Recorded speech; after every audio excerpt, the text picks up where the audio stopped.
पर सुप्रिया जी भी आप मानती हैं क्या ये कि दुनिया में आज अपना दमखम भी दिखा रहा है भारत और अपनी सांस्कृतिक विरासत का सम्मान भी कर रहा है? सुधांशु जी, हम प्याला हम निवाला की बात कर रहे थे।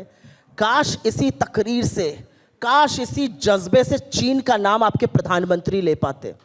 असलियत यह है कि 20 जाबाजों की गलवान में शहादत हुई और प्रधानमंत्री ने कहा कोई घुसा हुआ नहीं है। 20 कोर कमांडर लेवल की बातों के बाद, वार्ताओं के बाद हम 2020 की यथावत स्थिति नहीं बना पाए।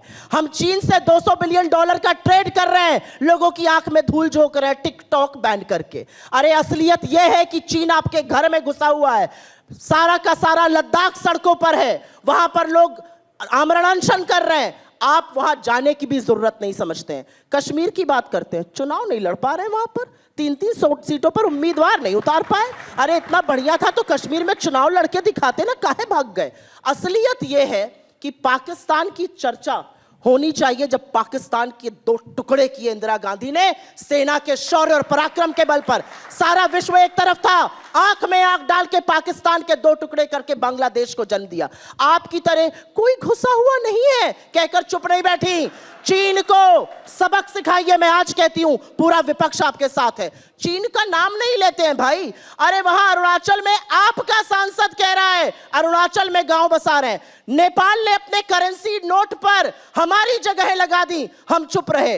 बांग्लादेश कॉक्स बाजार में सबमरीन बनाने की परमिशन दे रहा है, हम चुप बैठ रहे। असलियत यह है ब्रिक्स के नए सदस्य हमारी यूएनएससी को रोक रहे हैं, हम चुप बैठे हुए। किस तरह की बातें आप लोग करते हैं? असलियत यह है कि लच्छेदार बातें करना एक चीज है। हमारा विदेश मंत्री पॉडकास्ट में, जिस पॉडकास्ट में साहब भी जाते हैं, कहता है हम छोटी इकोनॉमी है, चीन बड़ी इकोनॉमी है, हम उससे कैसे लड़ेंगे? आप सेना के शौर्य और पराक्रम पे आपको भरोसा नहीं है, आप सेना का मनोबल तोड़ने का काम करते हैं।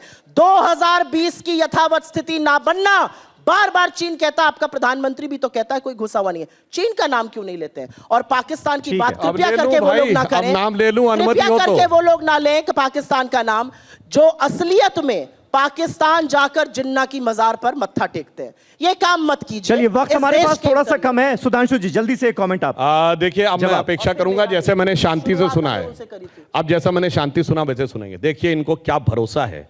गलवान में हमारे 20 सैनिक बलिदान हुए, गोली नहीं चली, हैंड टू हैंड फाइट में। और चाइना ने अपने एक भी मारे गए सैनिक तो छोड़िए, घायल सैनिक की भी लिस्ट नहीं जारी की।